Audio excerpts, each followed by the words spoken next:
jodoh nyanyo neng yang kebit ngan mata ate aware ho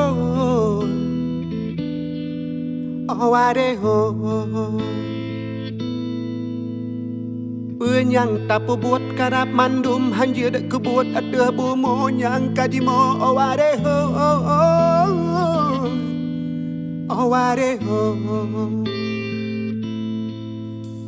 Puji oh badanga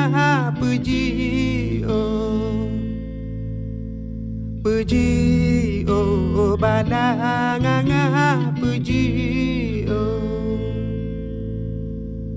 Kadu no anjodo nyanyo neng yang kebit ngan mata hati aware ho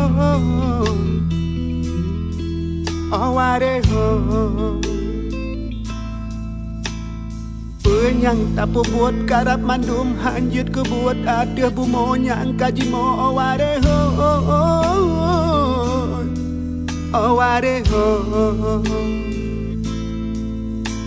Puji oh badanga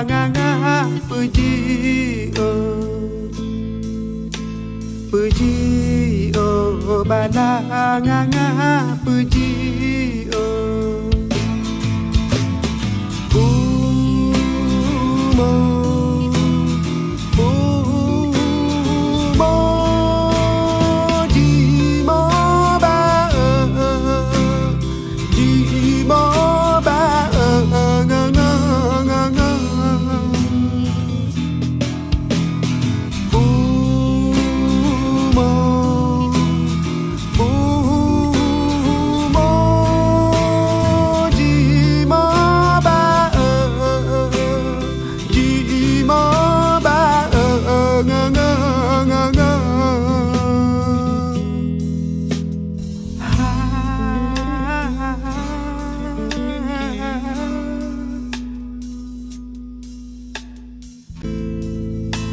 Puji oh badanga puji